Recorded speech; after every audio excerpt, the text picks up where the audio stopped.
এই মুহূর্তে পশ্চিমবঙ্গে এসআইআর বা স্পেশাল ইন্টেন্সিভ ডিভিশন নিয়ে গুরুত্বপূর্ণ আপডেট চলে এসেছে। এসআইআর কার্যকরের লক্ষ্যে সিওকে নিয়ে দিল্লিতে শুরু হলো প্রস্তুতি বৈঠক। কি সিদ্ধান্ত হতে চলেছে নির্বাচন কমিশনের তরফ থেকে, দুদিনের এই বৈঠকে কি কি বিষয় আলোচনা হতে চলেছে সে বিষয়ে সম্পূর্ণ নতুন আপডেট চলে এসেছে। এরই মধ্যে ভোটার তালিকায় ম্যাপিংয়ে এখনো পর্যন্ত মিলছে 3,48,00,000 ভোটদাতার নাম এবং 23টি জেলার কিন্তু রিপোর্ট চলে এসেছে। কি বলা হয়েছে বিস্তারিত তথ্য জানিয়ে দিচ্ছি, ভিডিওটি প্রথম থেকে শেষ পর্যন্ত কন্টিনিউ করুন। তো ভিডিওটি শুরু করার আগে ছোট্ট একটি রিকোয়েস্ট, ভিডিওটিতে একটি লাইক করে দিন, চ্যানেলে নতুন হলে চ্যানেলটি সাবস্ক্রাইব করে নিয়ে পাশে থাকা বেল আইকনটি প্রেস করে অল নোটিফিকেশনটি অন করে দিন। অন স্ক্রিন দেখুন এই বিষয়ে বলা হয়েছে লক্ষ্য দ্রুত ভোটার তালিকার বিশেষ নিবিড় সংশোধন অথবা এসআইআর। সেই উদ্দেশ্যে দেশের সবকটি রাজ্য এবং কেন্দ্রশাসিত অঞ্চলের মুখ্য নির্বাচনী আধিকারিককে অর্থাৎ সিইওদের নিয়ে দিল্লিতে বুধবার থেকে বৈঠকে বসলো কেন্দ্রীয় নির্বাচন কমিশন। মুখ্য নির্বাচন কমিশনার সিইসি জ্ঞানেশ কুমার এবং 2 নির্বাচন কমিশনার এস সান্ধু ও বিবেক যোশীর উপস্থিতিতে বৈঠক চলবে বৃহস্পতিবার বিকেল পর্যন্ত। মঙ্গলবার চিঠি পাঠিয়ে নির্বাচন কমিশন সব সিওকে ভোটার তালিকায় এসআইআর সংক্রান্ত দুদিনের এই বৈঠকে যোগ দেওয়ার নির্দেশ দিয়েছিল। জানানো হয়েছিল ভোটার তালিকার দায়িত্বপ্রাপ্ত অতিরিক্ত সিও এবং যুগ্ম সিওদেরকেও বৈঠকে সঙ্গে রাখতে হবে। কমিশনের একটি সূত্র জানাচ্ছে এসআইআর শুরুর আগে এটি দ্বিতীয় তথা শেষ প্রস্তুতি বৈঠক। বিহারে এসআইআর পর্ব শেষে বিধানসভা নির্বাচনের প্রক্রিয়া শুরু হয়ে গিয়েছে। এরপরে আগামী বছরের এপ্রিল থেকে মে মাসের মধ্যে পশ্চিমবঙ্গ, অসম, কেরল, তামিলনাড়ু এবং কেন্দ্রশাসিত অঞ্চল পুদুচেরিতে বিধানসভা ভোট হওয়ার কথা। কমিশনের ওই সূত্রের দাবি, প্রথম দফায় ওই 5টি, পাশাপাশি দেশের আরও কিছু রাজ্য ও কেন্দ্রশাসিত অঞ্চলে এসআইআর প্রক্রিয়া শেষ করার চেষ্টা হতে পারে। বিহারে এসআইআর প্রক্রিয়ার সঙ্গে দেশের বাকি রাজ্যগুলিতে সেই কাজের পদ্ধতিতে কিছুটা ফারাক থাকারই কথা। আবার পশ্চিমবঙ্গ সহ দেশের বাকি রাজ্যগুলিতে এসআইআর এর প্রশ্নে নতুন কিছু পদ্ধতিগত প্রয়োগ করতে পারে কমিশন। পাশাপাশি এসআইআর কার্যকরের জন্য সংশ্লিষ্ট রাজ্যগুলির সহযোগিতারও প্রয়োজন। পশ্চিমবঙ্গের মুখ্যমন্ত্রী মমতা বন্দ্যোপাধ্যায় ইতিমধ্যেই এসআইআর প্রক্রিয়ার স্বচ্ছতা নিয়ে প্রশ্ন তুলেছেন। এই পরিস্থিতিতে সংঘাত এড়িয়ে এসআইআর কার্যকরের লক্ষ্যেই সম্ভবত এমন বৈঠক ডাকা হয়েছে। যদিও এই বৈঠকের জন্য আলাদা করে কোনো রিপোর্ট সিওদের থেকে চায়নি কমিশন। ইতিমধ্যেই যেসব রিপোর্ট তাদের কাছে রয়েছে তার ভিত্তিতেই বৈঠক হওয়ার কথা। চলতি মাসের গোড়ায় সিইসি জ্ঞানেশ বলেছিল যে সমস্ত রাজ্যে ভোটার তালিকায় এসআইআর প্রক্রিয়া চালু করার কাজ চলছে এবং এ সংক্রান্ত সময়সূচির বিষয়ে চূড়ান্ত সিদ্ধান্ত নির্বাচন কমিশন নেবে। এক্ষেত্রে সংশ্লিষ্ট রাজ্যগুলিকে প্রয়োজনীয় নির্দেশ দেওয়ার বিষয়ে রূপরেখা নিয়ে আলোচনা হতে পারে দুদিনের এই বৈঠকে। এ রাজ্যে এখন সরকারি ছুটি চলছে, তা শেষ হবে 28শে অক্টোবর। মনে করা হচ্ছে তারপরই আনুষ্ঠানিকভাবে শুরু হতে পারে এসআইআর।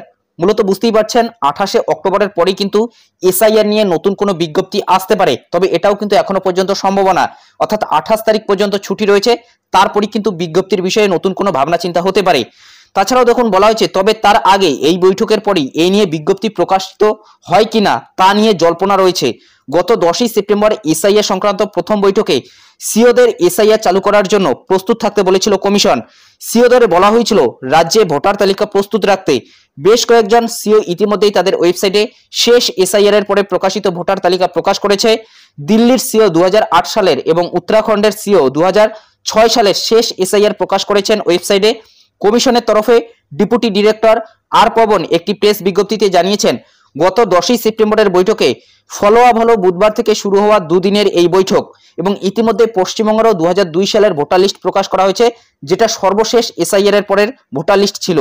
পুরনো এসআইআর প্রকাশ, পরবর্তী এসআইআর প্রক্রিয়া অগ্রগতি পর্যালোচনার পাশাপাশি জেলা নির্বাচন আধিকারিক অর্থাৎ ডিও, নির্বাচন নিবন্ধন আধিকারিক ইআরও এবং সহকারী নির্বাচন নিবন্ধন আধিকারিক এআরও এবং বুথ লেভেল অফিসার বিএলওদের নিয়েও প্রশিক্ষণের বিষয়ে আলোচনা হয়েছে বুধবারের বৈঠকে। অর্থাৎ আজকের বৈঠকে কিন্তু এই বিষয়গুলি নিয়েও আলোচনা হয়েছে। অর্থাৎ এসআইআর নিয়ে যে বিজ্ঞপ্তি প্রকাশিত হবে সে বিষয়ে ইতিমধ্যেই কিন্তু অন্দরমহলে প্রস্তুতির কাজ চলছে। এরই মধ্যে অপরদিকে খবর উঠে এসেছে ভোটার তালিকার ম্যাপিংয়ে এখনো পর্যন্ত মিলছে 3,48,00,000 ভোটদাতার নাম। ইতিমধ্যে জেনে গিয়েছেন 2002 সালের ভোটার লিস্টে কাদের নাম রয়েছে এবং 2025 সালের ভোটার লিস্টে কাদের নাম রয়েছে সেটা কিন্তু মিলিয়ে দেখা হচ্ছে আধিকারিকদের দপ্তর থেকে। অর্থাৎ ইতিমধ্যে কিন্তু এই কাজ শুরু হয়ে গিয়েছে। কিছুদিন আগে আপনাদের জানিয়েছিলাম এসআইআর শুরুর আগে পশ্চিমবঙ্গে মিনি এসআইআর এর কাজ কিন্তু চলছে। আধিকারিকদের মধ্যে এই কাজটি কিন্তু করা হচ্ছে, অর্থাৎ এই বিষয়টি কিন্তু জনসাধারণের মধ্যে নেই। এই কাজটি আধিকারিকদের দপ্তর থেকে করা হচ্ছে। 2002 সালের ভোটার লিস্টে কাদের নাম রয়েছে এবং 2025 সালের ভোটার লিস্টে কাদের নাম রয়েছে সেই বিষয়টি কিন্তু খতিয়ে দেখা হচ্ছে। সেই বিষয়ে সম্পূর্ণ নতুন রিপোর্ট চলে এসেছে, 23টি জেলারই রিপোর্ট চলে এসেছে। কি বলা হচ্ছে বিস্তারিত এখন আমরা দেখে নিচ্ছি। বলা হয়েছে স্পেশাল ইন্টেনসিভ রিভিশনের অর্থাৎ এসআইআর এর লক্ষ্যে রাজ্য জুড়ে চলছে ভোটার তালিকার ম্যাপিং এর কাজ। 2002 সালের ভোটার তালিকার সঙ্গে বর্তমান তালিকার তুল্য মূল্য বিচার। নির্বাচন কমিশনের সূত্রে খবর, এখনো পর্যন্ত 23টি জেলার মধ্যে 7টি জেলার ম্যাপিং এর প্রক্রিয়া শেষ হয়েছে। বাকি জেলাগুলিতেও কাজ দ্রুততার সঙ্গে এগোচ্ছে বলে খবর। সবকটি জেলা মিলিয়ে পুরনো ভোটার তালিকার সঙ্গে এখনো পর্যন্ত 3,48,00,000 ভোটারের মিল পাওয়া গিয়েছে বলে জানা যাচ্ছে। ম্যাচিং এর কাজ শেষ হওয়া জেলাগুলিতে তালিকা আপলোড হয়েছে বলে জানা গিয়েছে। দ্রুত বাকি থাকা সব জেলার ম্যাপিং এর কাজ শেষ করার নির্দেশ দিয়েছে কমিশন। 2002 সালে যখন রাজ্যে এসআইআর হয়েছিল তখন গোটা প্রক্রিয়া হয়েছিল হাতে কলমে, অনলাইন বা কম্পিউটারের মাধ্যমে কাজ করার কোনো অবকাশ ছিল না। এবার পুরো প্রক্রিয়া হচ্ছে অনলাইনে, তাই জেলা শাসকদের সঙ্গে সমন্বয় রেখে এই কাজ করার জন্য একজন অতিরিক্ত সিও স্তরের কর্মকর্তাকে নিযুক্ত করা হতে পারে বলে খবর। 2002 সালের ভোটার তালিকার সঙ্গে বর্তমান ভোটার তালিকার এখনো পর্যন্ত যতজন ভোটারের মিল পাওয়া গিয়েছে তাদের কোনো সমস্যা থাকছে না। এসআইআর পর্যায়ে আপনা আপনি তাদের নাম ভোটার তালিকায় তুলে দেওয়া হবে। মূলত বুঝতেই পারছেন, যাদের নাম ম্যাচ হয়ে গিয়েছে অথবা যাদের ম্যাপিং এ ধরা পড়ে গিয়েছে, অর্থাৎ 2002 সালের ভোটার লিস্টে যদি কারোর নাম থেকে থাকে এবং 2025 সালের ভোটার লিস্টেও যদি কারোর নাম থেকে থাকে, সেক্ষেত্রে সেই ব্যক্তির কিন্তু অতিরিক্ত কোনো ধরনের নথি দিতে হবে না, অথবা সেই ব্যক্তিকে কোনো ধরনের কিন্তু প্রমাণ দেখাতে হবে না। সেই ব্যক্তির নাম অটোমেটিক্যালি এবারের এসআইআর এ কিন্তু উঠে যাবে। অর্থাৎ এবারের এসআইআর এর পরে যে ফাইনাল লিস্টটা প্রকাশ হবে অথবা প্রথম যে খসড়া লিস্টটা প্রকাশ হবে সেই লিস্টে কিন্তু সেই ব্যক্তির নাম উঠে যাবে। এরপরই সেই ব্যক্তির নাম ফাইনাল লিস্টে অথবা চূড়ান্ত লিস্টে উঠে যাবে। অর্থাৎ সেই ব্যক্তিকে অতিরিক্ত কোনো ধরনের নথি দেখাতে হবে না। এর আগেই কিন্তু অনেক ভিডিওতে আপনাদের জানিয়েছি, যাদের 2002 সালের ভোটার লিস্টে নাম থাকবে তাদের অতিরিক্ত কোনো ধরনের নথি দেখাতে হবে না।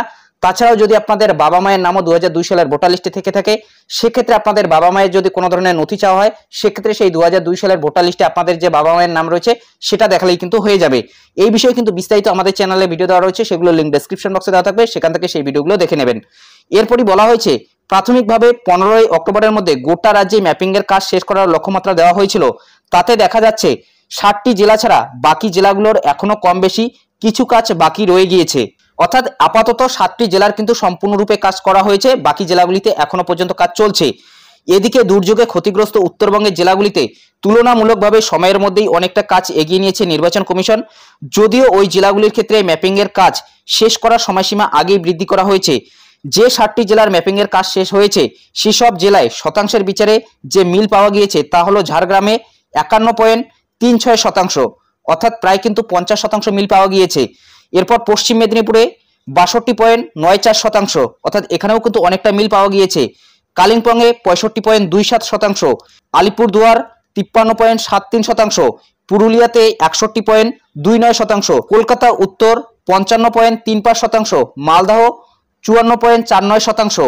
এখানে যে আপনারা শতাংশের হিসাবটা দেখতে পাচ্ছেন, এটা কিন্তু 2002 সালের ভোটার লিস্টের সাথে 2025 সালের ভোটার লিস্ট মিলিয়ে দেখা হয়েছে। তবে এই 2002 সালের পরে যাদের ভোটার লিস্টে নাম উঠেছিল তাদের নাম কিন্তু এই ম্যাচিং এ থাকবে না, শুধুমাত্র তাদেরই কিন্তু এখানে ম্যাচিং হচ্ছে যাদের 2002 সালের ভোটার লিস্টে নাম ছিল এবং 2025 সালের ভোটার লিস্টেও নাম রয়েছে, তাদের ক্ষেত্রে কিন্তু এই ম্যাচিং গুলো হচ্ছে এবং সেই ভিত্তিতেই কিন্তু এখানে রিপোর্টটা উঠে এসেছে এই আপাতত 7টি জেলাতে কত শতাংশ মিল খুঁজে পাওয়া গিয়েছে। এরপর বলা হয়েছে, কমিশনের এক কর্তার মতে গত 23 বছরে কলকাতা শহরতলির অঞ্চলে দ্রুত নগরায়ন এবং জনসংখ্যা বৃদ্ধির কারণে এই ম্যাপিং এর কাজে দেরি হচ্ছে। বিপুল সংখ্যক মানুষ কলকাতা থেকে অন্যত্র স্থানান্তরিত হয়েছেন, পাশাপাশি অন্যান্য রাজ্য থেকে মানুষজন এই রাজ্যে এসে বসবাস করছেন। 2002 সালে জেলাগুলিতে ভোটার সংখ্যা তুলনামূলকভাবে কম ছিল, যার ফলে পুরনো তথ্যের উপর ভিত্তি করে নতুন তথ্য ম্যাপ করা কঠিন হয়ে পড়ছে। মূলত বুঝতেই পারছেন, ম্যাচিং এর কাজে কিন্তু অথবা ম্যাপিং এর কাজে আপাতত এই রিপোর্টটি উঠে এসেছে। যদি এই বিষয়ে নতুন কোনো তথ্য আসে অবশ্যই কিন্তু পরবর্তী ভিডিওর মাধ্যমে আপনাদের জানিয়ে দেওয়ার চেষ্টা করব। তবে ইতিমধ্যে কিন্তু 2 দিনের বৈঠক চলছে দিল্লিতে, সেখানে কি বিষয় উঠে আসে এই বিষয়ে পরবর্তী ভিডিওর মাধ্যমে আপনাদের জানিয়ে দেওয়ার চেষ্টা করব। তো এটাই আপডেট দেওয়া ছিল। যদি ভিডিওটি ভালো লাগে একটি লাইক করে দেবেন, চ্যানেলে নতুন হলে চ্যানেলটি সাবস্ক্রাইব করে নিয়ে পাশে থাকা বেল আইকনটি প্রেস করে অল নোটিফিকেশনটি অন করে দেবেন। তো ভালো থাকবেন, সুস্থ থাকবেন, দেখা হচ্ছে নেক্সট ভিডিওতে।